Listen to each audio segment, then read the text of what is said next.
he's entertaining. All right, so you guys know that I said no IRS because they did a number on me. I don't like them. So let's go into this. CPA, fraud examiner.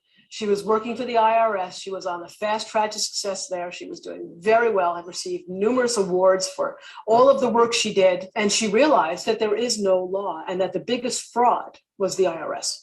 And I was sitting there at my desk thinking, this thing is a fraud. 2 weeks it took me to sit there and realize that. I didn't just look at the positive, I looked at the negative, I looked at the IRS side. All these things are going on. This thing is a fraud.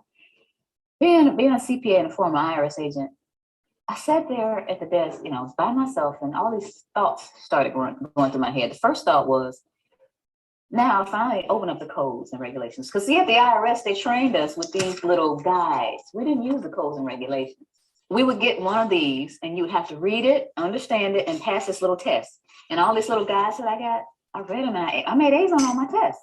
And I thought, and I guess the rest of the agents in training thought that the information that was in here was the same that was in those thick codes and regulations, but it's not necessarily the same. The things that are in these training manuals are not necessarily the same things in the codes and regulations. I learned that in my studying. And the time that I was doing the research, I also learned about the pocket commission. And I'm going to let this go around the room, but y'all got to get it back. This is the outside that I purchased of the pocket commission that I had. And before I left, I had the sense of mind to make a copy. This is the little badge I used to flip out at people and say, give me your books and records.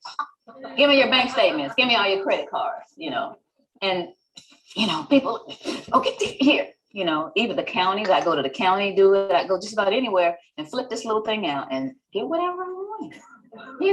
There's a lot of power nuts out there doing that, guys. Y'all know it. Half of you already know about it. There's an enforcement pocket commission. And there's a non-enforcement pocket commission. And I started looking back at this thing. It has SER, Southeast Region. First of all, I'll read it. It has my picture up here. And it says, Sherry Jackson, whose signature and picture appear above, is duly commissioned as Internal Revenue Agent and has authority to perform all duties conferred upon such officers under all laws and regulations administered by the Internal Revenue Service, including the authority to investigate and require and receive information as to all matters relating to such laws and regulations. And it has SER and some other numbers and an A. And based on this Internal Revenue Manual, A means administrative. So I'm an administrative clerk out there on the front lines. And I'm an administrative clerk with a non-enforcement pocket commission.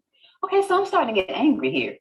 Starting to think about I had to take bribes and get little tape recorders taped to my body and the little microphones on me and go in and take bribes from people. But, thinking about stuff like that, what they got me out here. I'm thinking I really have authority. And this is administrative, non-enforcement pocket commission. That was one of the other things I thought about. And then I thought about, and I found out this is another issue, a levy versus a notice of levy. This is something that I didn't deal with a lot because I was an agent and I just assessed the tax. I wasn't a tax collector. I just assessed it. So this is a notice of levy. And someone said, hey, this is a notice of levy. This is what the banks get or your job or whatever. They said, look at the back of it. So I'm looking at the back of this notice of levy and it says section 6331, levy and distraint. And then it says B and C. And I'm thinking, it starts off with B? What happened to A? So I looked up A. And here's A. And it says levy may be made upon the accrued salary or wages of any officer, employee, or elected official of the United States, the District of Columbia, or any agency or instrumentality of the United States or the District of Columbia by serving a notice of levy. I'm thinking, but that's not most people. That's not the person who works at AT&T or Bell South or Coca-Cola. That's not most people. Aren't people noticing that the A isn't on here? Aren't they curious about it? Why are they doing this? All this is going through my head during this period of time. Then I'm realizing that there's a rat in the camp. That's what I call it. But this is the straw that broke the camel's back.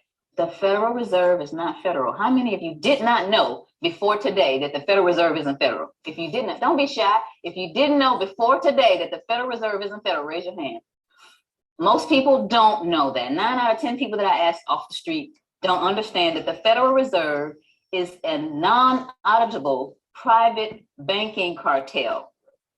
They are collecting $36 million an hour in interest from the American people. $36 million an hour in interest from the American people. My children, my two children were born $86,000 in debt based on the national debt. Oh, are you guys pissed off yet? I'm pissed off.